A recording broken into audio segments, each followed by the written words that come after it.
다 본문을 볼 수 없고 해서 요한 3서의 내용을 가지고 그렇게 같이 말씀을 나누겠습니다. 요한 3서는 사도 요한, 이 가이오라는 사람에게 썼던 편지였습니다. 사도 요한이 장로이기도 해서 본인의 이름을 직접 밝히진 않았지만 장로인 내가 가이오에게 썼던 편지라고 이렇게 소개를 하고 있죠.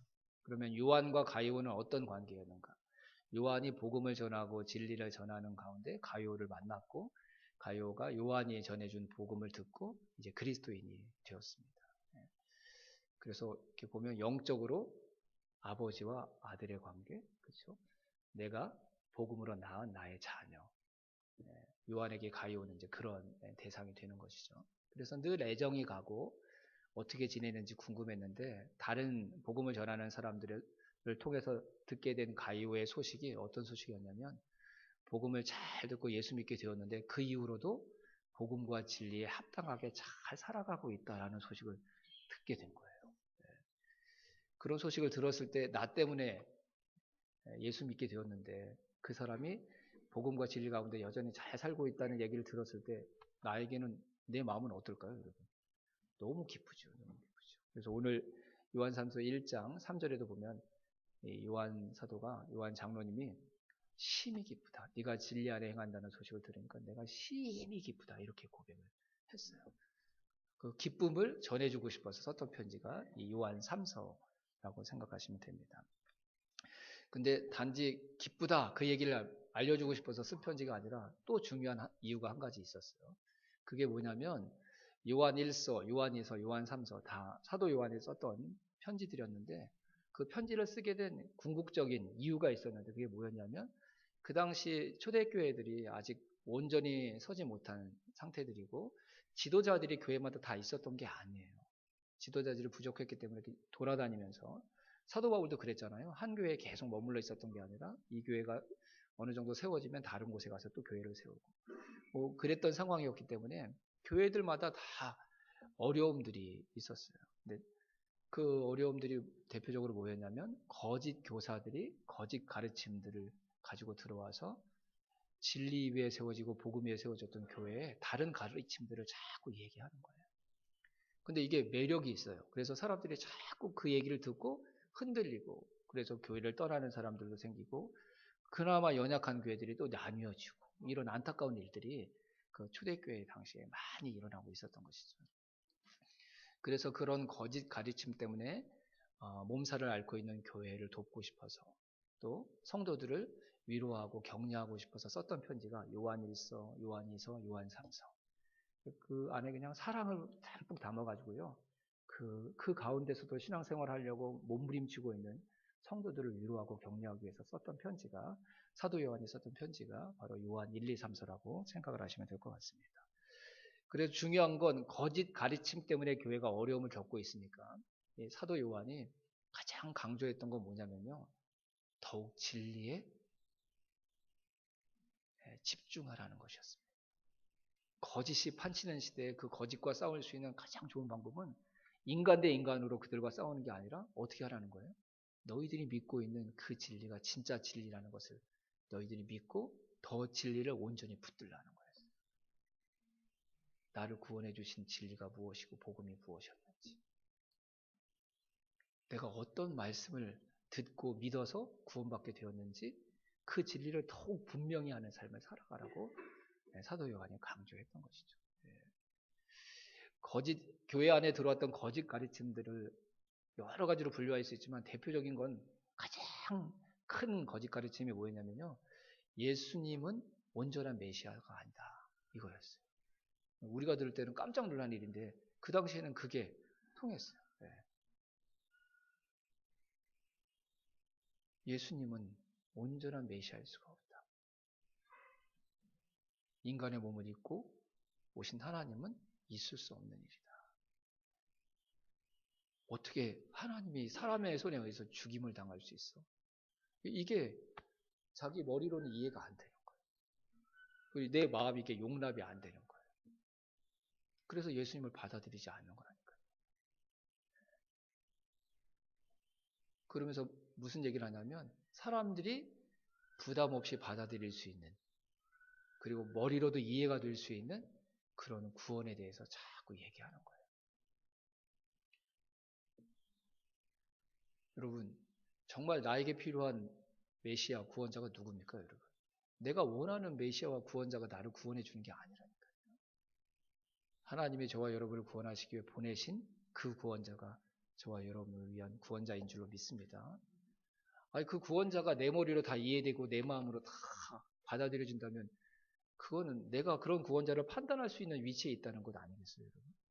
착각입니다. 우리는 그런 사람들이 아닙니다. 누군가가 도와주지 않으면 구원받을 수 없는 자리에 있었던 사람들이 바로 저와 여러분인 줄로 믿습니다. 우리의 힘으로 도저히 벗어날 수 없는 멸망의 상태에 있었던.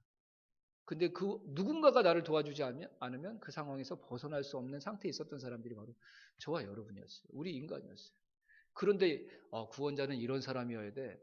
메시아는 이래야 돼. 우리가 이렇게 생각한 그 메시아가 올 때까지 기다린다? 그건 맞는 말이 아닙니다.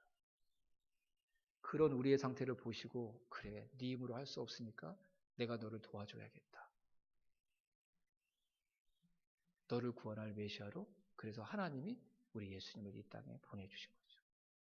하나님이 보내신 메시아가 저와 여러분에게 가장 필요한 메시아인 줄로 믿습니다. 내가 원하는 예수를 기다리면 안 돼요, 여러분. 만들면 안 돼요. 내가 좋아하는 예수가 좋은 예수가 아니에요, 여러분. 하나님이 나를 위해 보내주신 그 예수님이 나에게 가장 좋은 분이신 줄로 믿습니다. 내 머리로 이해 안 돼도 내 가슴으로 용납되지 않아도 하나님이 저와 여러분을 위해서 저와 여러분의 인생에 보내주신 그분이 저와 여러분에게 가장 필요한 진짜 메시아이고 구원자인 줄로 믿습니다. 왜 머리로 이해하려고 그래요? 왜 내 가슴이 용납해야지만 그게 가능하다고 얘기해요? 그럴 수 없습니다.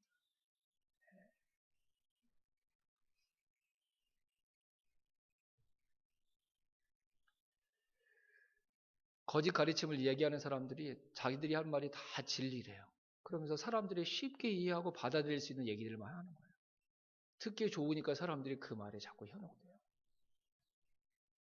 그렇지 않습니다, 여러분. 내 귀에 듣기 좋은 말이 진리가 아니라 하나님이 하시는 말씀이 진리인 줄로 믿습니다. 내 귀에 듣기 좋은 말이 내 인생을 바꾸는 게 아니고 나에게 새로운 생명을 주는 게 아니라 하나님이 말씀으로 나에게 주시는 그 생명, 하나님께서 말씀하셨고 나에게 하시는 그 일이 저와 여러분을 다시 살려내는 구원의 일이 되는 줄로 믿습니다. 진리라고 다 진리가 아니에요.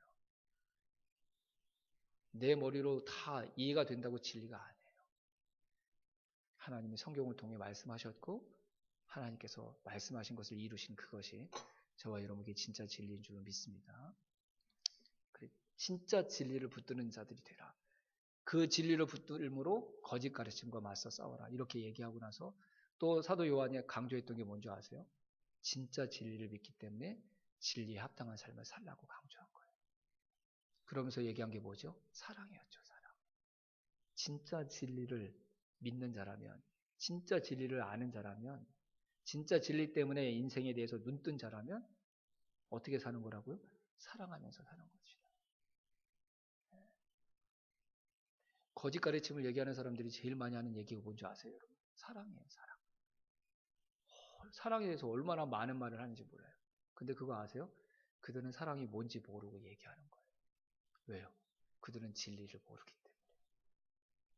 사랑은 진리를 아는 자들만 고백할 수 있는 거예요. 진짜 사랑 말이에요, 진짜 사랑. 진리가 뭡니까, 여러분? 우리 예수님이 진리이신 줄로 믿습니다. 우리 예수님이 저와 여러분을 위해서 행하신 일들이 진리인 줄로 믿습니다. 하나님이 그 예수님을 준비하셨고 그 예수님을 말씀하시고 약속하셨던 대로 보내신 일이 진리인 줄로 믿습니다. 하나님이 말씀을 통해 예언하셨던 대로 그분을 고난받게 하시고 십자가에서 죽으심으로 다시 사흘 만에 살리신 그 하나님의 계획대로 된 일이 진리인 줄로 믿습니다. 그 진리가 다 무슨 일이죠, 여러분? 저와 여러분을 사랑하기 위해 주님이 하셨던 일, 하나님께서 하셨던 일 아닌가요, 여러분? 그래서 진리는 사랑이에요. 진리를 아는 사람은 그래서 진짜 사랑이 뭔지를 아는 사람이 된 거예요. 내가 그분 앞에 죄인이었을 때, 연약할 때, 원수였을 때, 내가 하나님과 주님을 위해 헌신하고 충성했을 때 그렇게 나를 사랑해 주신 게 아니라 하나님 앞에 죄인이고 하나님 앞에 하나님의 뜻대로 살 수 있는 힘이 하나도 없는 연약할 때, 그리고 의도적으로 그분을 맞서 하나님의 뜻을 거역해서 살아갈 때, 그때 하나님이 나를 위해 예수 그리스도를 내어주심으로 나를 사랑해 주신 그 일. 그게 진리잖아요, 여러분. 근데 그 진리가 다 우리를 사랑하신 일이었다니까요. 그래서 진리를 아는 자라는 말은 성경을 줄줄줄줄줄 얘기한다는 그런 사람이 아니에요, 여러분. 내 머리로, 내 가슴으로, 내 삶으로 흉내낼 수 없는 진짜 사랑. 그게 진리구나. 그게 진짜 진리를 아는 사람이에요, 진리를 아는 사람. 교회를 힘들게 했던 이 당시에 거짓 교사들이 제일 부인했던 일이 뭔지 아세요? 예수님의 성육신이었어요. 하나님이 어떻게 하늘의 저 가장 높은 곳에서 인간의 몸을 입고 이 낮은 곳에 오실 수 있냐? 그런 하나님은 하나님이 아니다라고 얘기하는 거예요. 성육신이 뭐죠, 여러분? 인류 역사상 인류 안에 일어났던 가장 큰 사랑의 사건이 성육신 아닙니까? 전 그런 줄로 믿습니다.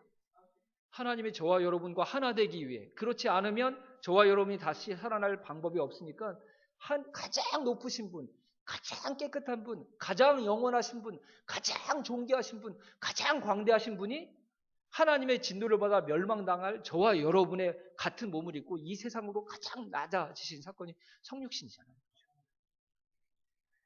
이게 하나님의 사랑이 아니면 어떻게 설명할 수 있죠, 여러분? 그리고 그 성육신을 신학교에서 뭐라고 얘기하냐면 하나님의 비하 이렇게 얘기해요. 비하. 제일 아래로 그냥 내려오신 거예요. 가장 떨어지신 거. 하나님의 사랑이 아니면 이걸 어떻게 설명할 수 있어요? 거짓 교사들은 진리를 아는 자입니까? 모르는 자입니까? 몰라요. 그러니까 사랑을 알아요? 몰라요? 몰라요. 그러니까 이걸 이해할 수가 없는 거예요. 어떻게 하나님 같은 분이 인간의 몸을 입고 올 수 있어? 자기의 머리와 가슴으로는 그런 사랑을 상상할 수가 없는 거죠. 진리가 그 사람의 눈을 띄워주지 않으면 그런 사랑이 있다는 것조차 알지도 못하고 믿어질 수가 없는 거예요. 그러니까 성육신이 제일 거북스러운 교회의 가르침이 되는 거죠. 그러면서 자꾸 인간이 뭘 해야지만 그래야지 구원받을 수 있는 것처럼 자꾸 그럼 편하거든요, 인간이. 할례를 받아야지만 언약을 율법을 지켜야지만 자꾸 이런 얘기 하는 거예요. 그래서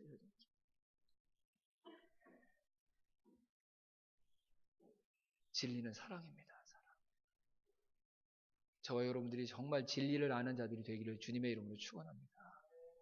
성경 몇십 구절, 몇백 구절 암송하는 자 그렇게 매력 있는 사람은 아닙니다.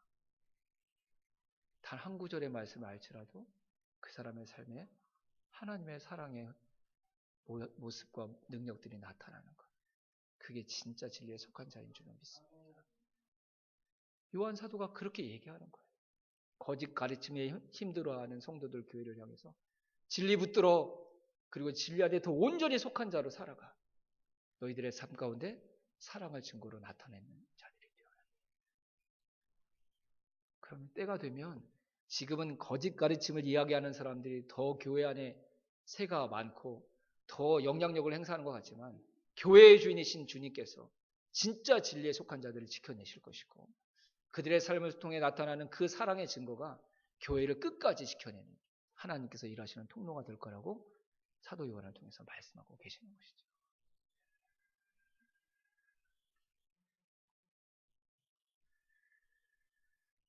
어려운 상황 가운데 한 사람 한 사람이 신앙생활하고 있는 거예요. 그래서 나의 영적인 자녀인 가이오도 그런 상황 가운데 신앙생활하고 있다는 사실을 아니까 걱정하고 늘 눈물 흘리면서 기도했는데 다른 사람을 통해서 들으니까 가이오가 진리 가운데 계속 속해서 잘 살아가고 있다는 소식을 들으니까 얼마나 기쁘겠어요. 얼마나 기쁘겠어요.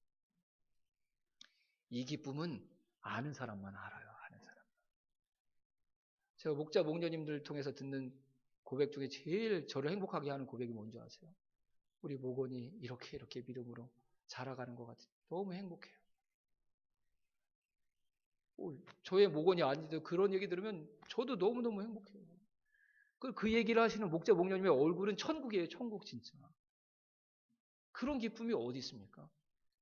내가 잘 됐으면 하는 마음으로 내 자녀라고 생각해서 내 영적인 자녀라고 생각해서 막 붙들고 그 같이 힘을 다해서 기도하면서 그 문제들이 해결될 때 그 목원이 평안해지고 믿음이 자라는 모습을 보는 목자 목녀의 마음 진짜 큰 행복이죠. 이건 세상의 그 어떤 기쁨과 비교할 수 없는 큰 기쁨인 줄로 믿습니다. 저와 여러분들이 그 기쁨을 누리는 하나님의 사람들이 다 되시기를 주님의 이름으로 축원합니다. 내가 영적으로 낳은 자녀가 믿음 가운데 계속 잘 자라간다는 그 소식, 그 모습을 보는 것. 이거 한번 맛보면 다른 데 한눈 팔 수 없을 거예요, 여러분. 꼭 그 기쁨을 우리가 다 경험하게 되기를 주님의 이름으로 축원합니다. 그러기 위해서 여러분 영적 아기로 남아 있으면 안 됩니다. 누군가가 늘 기도해 주지만 버티는 사람, 누군가의 섬김이 아니면 안 되는 사람, 그런 사람이 아니라 누군가를 영적으로 자기 자녀로 낳을 수 있는 영적 아비가 되는 것. 그것이 우리가 인생에서 누릴 수 있는 가장 큰 기쁨을 누리는 길이라는 것, 방법이라는 것 꼭 기억하시기를 주님의 이름으로 부탁드립니다. 영적인 어린아이에 머물러 있으면 편하죠. 맨날 섬김받고 관심받고.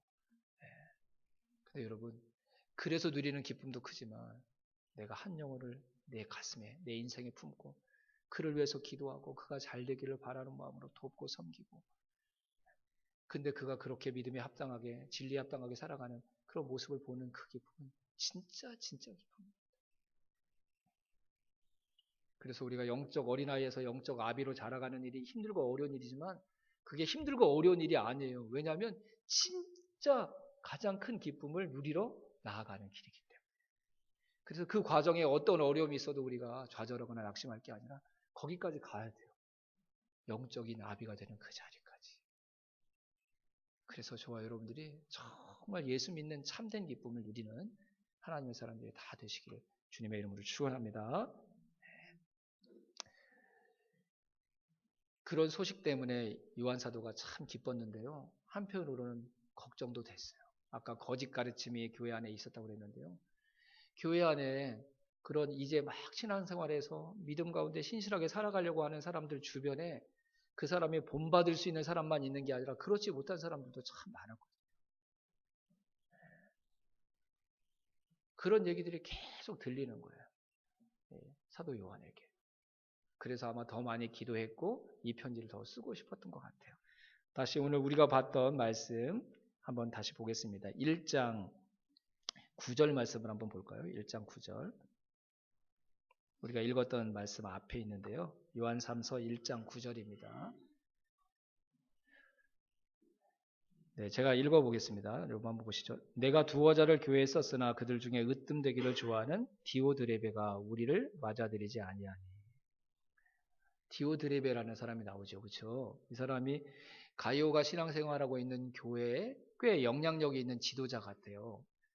근데 이 디오드레베가 어떤 일을 했냐면요. 그 당시 교회가 어려워서 사도들을 중심으로 예수님의 직접적인 가르침을 받았던 제자들과 그 주변에 있는 사람들을 중심으로 순회 전도자들이 있었어요.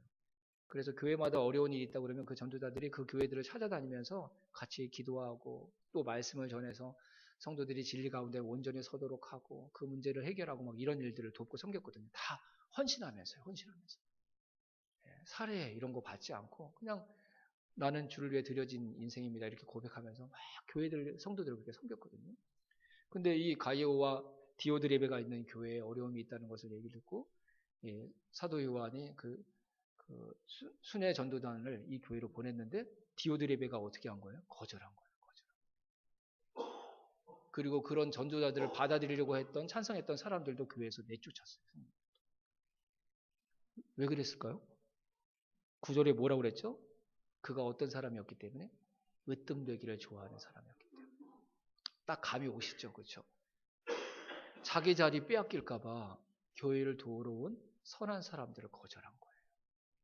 그 사람들이 교회 일을 어려운 일들을 잘 도와서 교회 문제가 해결되면 그 사람들이 자기 자리 빼앗아 갈까 봐 자기 자리 지키려고 교회를 도우러 온 하나님께서 보내신 귀한 사람들을 다 거절해버린 거죠. 그리고 그 일에 찬성한 사람들도 교회에서 내쫓아버렸어요. 디오드레베는 어떤 사람입니까, 여러분? 자기가 더 큰 사람입니까? 교회가 더 큰 사람입니까? 진리가 더 중요한 사람입니까? 자기 자리가 더 중요한 사람이었습니까? 자기 자리가 더 중요한 사람이었어요. 여러분, 내가 낳은 영적 자녀가 살아가는 신앙생활하고 있는 그 공동체 안에 그 내가 사랑하는 내 아들 가이오가 믿음으로 본받을 수 있는 사람들만 있다면 무슨 걱정이 있겠어요? 근데 그 교회 공동체 안에 이런 교회보다 자기가 더 큰 자, 하나님의 말씀보다 자기 자리가 더 중요하게 생각하는 사람, 그런 사람들이 교회 안에 있는 거예요. 그러니까 지금은 가이오가 진리에 합당하게 계속 살아가지만 그런 사람들의 영향으로 그렇게 진리 가운데 계속 살아가는 그 삶을 포기할까봐 사도 요한은 늘 걱정이 됐던 거죠. 그래서 되게 엄히 단호하게 얘기해요. 악한 자를 본받지 말라. 교회보다 자기를 더 큰 자로 생각하는 자를 본받지 말라. 진리보다 자기의 영광을 더 소중히 여기는 사람들 본받지 말라. 악한 사람들이다. 아마 그런 얘기하면서 되게 많이 걱정이 됐을 것 같아요. 가요가 그런 사람들에게 영향을 받지 않을까 싶었어요. 근데 그걸로 권면이 끝나는 게 아니라 오늘 우리가 읽었던 11절 말씀으로 그래서 넘어오는 것입니다. 사랑하는 자여 악한 것을 본받지 말고 선한 것을 본받으라. 선을 행하는 자는 하나님께 속하고 악을 행하는 자는 하나님을 배웁지 못하였느니라. 그러면서 12절에 누구를 한 명 소개하죠? 데메드리오. 이름은 비슷하지만 전혀 다른 삶을 살았습니다. 데메드리오. 데메드리오는 어떤 사람이라고 그랬죠? 모든 사람에게도 인정받고 진리 안에서도 인정받은 사람이다. 이렇게 얘기해요. 그래서 사도들이 믿고 추천해 줄 수 있는 사람. 뭐 하라는 거예요? 그래서 교회 안에 있는 본이 되지 않는 사람들 본받지 말고 본받을 수 있는 그 선한 사람을 본받아서 지금 네가 믿음으로 싸우고 있는 진리 안에 계속 머물러 그 진리를 행하면서 살아가는 삶을 계속 살아가라고 권면하고 위로하고 있는 것이죠. 자, 여러분 저를 보세요. 인생이 왜 힘듭니까, 여러분? 사람 때문에 힘들지 않아요? 10명이면 10명 다 그렇게 얘기해요. 직장생활 일이 힘든 게 아니래요. 사람 때문에 힘든 거지. 신앙생활도 마찬가지입니다. 사람 때문에 낙심할 수 있고 좌절할 수 있고 흔들릴 수 있습니다. 우리가 신앙생활하는 곳은 이 세상이기 때문에 하나님이 교회를 세우신 곳이 이 세상 위이기 때문에 그렇게 아직 진리 가운데 속하지 못한 사람들, 하나님보다 자기의 영광을 더 크게 여기는 사람들, 자신의 교회보다 더 크려고 하는 사람들, 주님이 본을 보여주신 삶이 아니라 자기가 익숙한 삶을 여전히 살아가려고 하는 사람들이 교회 안에 있을 수 있습니다. 그거 이상한 거 아닙니다, 여러분. 저는 주님께서 일하셔서 그런 분 모두도 다 진리에 합당한 삶을 살아가는 진리의 사람으로 주님께서 바꿔주실 줄로 믿습니다. 우리가 그런 거 소망하면서 신앙생활을 해야 되는 거 아닐까요? 함께 예배드린 모든 사람들 다 영원히 하나님 나라에서 함께 영원히 하나님께 예배하는 내 믿음의 영원한 가족들이 될 줄로 믿습니다. 이렇게 고백하면서 신앙생활을 해야 되는 거 아니에요? 근데 그런 일이 일어나기 전까지는 연약한 사람들 있을 수 있어요. 아직 본받기에는 부족한 사람들이 있을 수 있어요. 오히려 그 사람 때문에 힘들고 어려움을 겪어야 되는 그런 사람들이 있을 수 있어요, 여러분. 근데 그 사람들 때문에 낙심하지 말라는 거예요. 그 사람들 때문에 힘들어하지 말라는 거예요. 왜요? 교회는 그런 사람들만 있는 게 아니기 때문에. 누구도 있어요? 내 삶 없습니다. 교회를 도우시려면 또 하나님의 사람들을 돕기를 원하신다면 이제 막 태어난 그리스도인들을 세우시기를 원하시려면 제 인생 하나님 마음껏 쓰세요. 라고 고백하는 순회 전도자들도 있고 사도들이 저 교회 힘들다는데도 가서 좀 도와주면 안 될래? 그러면 죽을 병에서 막 다시 회복된 사람인데도 네 하고 순종하면서 가는 사람들도 있는 거예요. 오늘 모든 사람들이 인정하는 사람처럼 데메드리오처럼 또 나를 위로하기 위해 하나님께서 준비해 놓은 사람들이 있기 때문입니다. 저와 여러분을 위한 데메드리오, 위로자로 하나님께서 준비하신 영혼들이 있다는 사실을 우리가 꼭 기억하고 사람 때문에 낙심할 때 나를 위로해 줄 또 다른 사람들을 하나님께서 세워놓으셨어. 이렇게 기대하고 저와 여러분들이 그 데메드리오를 믿음의 눈으로 바라볼 줄 아는 하나님의 사람들이 다 될 수 있기를 주님의 이름으로 축원합니다. 하나님이 그렇게 일하십니다. 저와 여러분 사랑하시기 때문에 믿음의 삶 계속 살아갈 수 있도록 격려하고 도우시기 위한 저와 여러분을 위한 데메드리오 하나님께서 준비해 놓으신 줄로 믿습니다. 자, 오늘 15절 마지막 절 다시 한번 같이 한번 읽고 말씀 마치겠습니다. 같이 읽겠습니다. 평강이 내게 있을지어다 여러 친구가 내게 문안하느니라 너는 친구들의 이름을 들어 문안하라. 아멘. 사도 요한이 자기의 영적 아들 가룟에게 마지막 남겼던 말이 뭐죠? 평강이 너에게 있을지어다. 평강이 너에게 있을지어다. 가룟 주변에서는 가룟과 신앙생활하고 있는 그 주변 상황을 보면 평강을 누릴 수 없는 상황이었을 것 같아요. 교회에 힘 있는 사람들이 진리와 반하는 삶을 살아갑니다.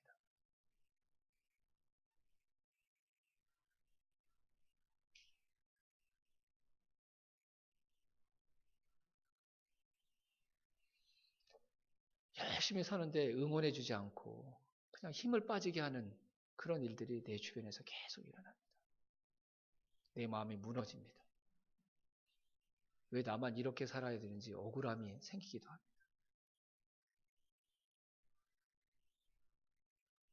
나 혼자 또 다른 기도의 짐을 또 더 짊어지는 것 같은 무게가 내 어깨를 짓누릅니다. 마음의 평강이 사라질 수 있어요.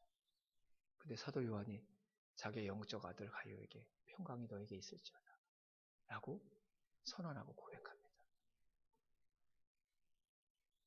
그냥 말로 하는 위로가 아닙니다. 아무리 힘들어도 너는 지금 하나님이 주시는 평강 누릴 수 있다는 믿음으로 요한은 가룟에게 이 말을 전하고 있습니다. 동일한 마음으로 여러분에게 권면합니다. 그리고 여러분을 향해 기도합니다. 평강이 여러분에게 있을 줄로 믿습니다. 왜 그런 줄 아세요, 여러분? 하나님이 나를 위로하고 나를 위해 기도할 수 있는 사람들을, 그런 믿음의 친구들을 많이 내 곁에 세워주셨기 때문입니다. 평강이 내게 있을지어다 라고 그 뒤에 이어지는 말이 뭐였죠? 여러 친구가 너에게 문안하느니라. 하나님은 저와 여러분이 홀로 신앙생활 하도록 내버려 두시는 분이 아닙니다. 힘들고 어렵지만 우리의 중심에 평강을 잃어버리지 않도록 저와 여러분 한 사람 한 사람을 걱정하고 자기의 일처럼 고민하면서 기도하는 사람들. 저와 여러분의 심령과 인생 아래 주님이 주시는 평강이 늘 임하도록 지속적으로 기도하고 돕기를 원하는 우리의 믿음의 친구들을 여럿 저와 여러분의 인생 가운데 준비해 놓으셨습니다.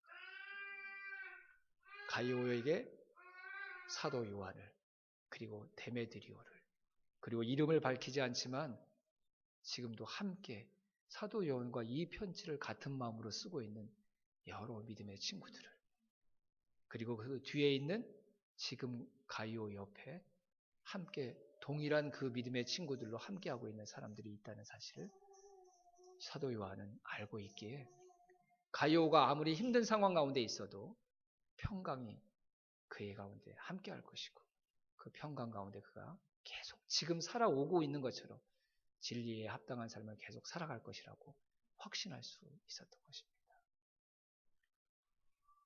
주님이 저와 여러분과 함께 하시는 줄로 믿습니다. 저와 여러분의 좋은 믿음의 친구들을 우리 곁에 주님께서 다 세워놓아 주셨습니다. 상황을 이길 수 있는 충분한 숫자의 친구들, 시대의 어려움들을 극복할 수 있는 충분한 사랑과 위로를 가진 진정한 친구들을 하나님께서 저와 여러분의 인생 가운데 예비해 놓으셨습니다. 그 믿음의 동력자들과 친구들의 위로와 격려, 기도에 힘입어서 저와 여러분들이 주님이 오시는 그날까지 진리에 합당한 삶을 살아가는 은혜가 있기를 주님의 이름으로 축원합니다. 그리고 더 중요한 게 뭘까요, 여러분? 나도 누군가에게 사도 요한이 되고 데메드리오가 되고 힘들고 어려운 사람을 위로하는 믿음의 친구가 되는 것. 그것이 주님께서 저와 여러분에게 가장 원하시는 저와 여러분이 살아가야 될 우리의 삶인 줄로 믿습니다. 누군가를 위로할 때 저와 여러분의 이름을 들어 그 사람을 위로할 수 있는 그 인생. 바로 주님께서 저와 여러분의 인생 가운데 지금 일하시고 계시는 인생의 모습인 줄로 믿습니다. 이번 부흥회가 저와 여러분에게 그런 큰 위로가 그리고 무엇을 위해서 살아야 되는지를 다시 한번 생각하는 하나님의 음성을 듣는 소중한 기회가 될 수 있기를 주님의 이름으로 축원합니다.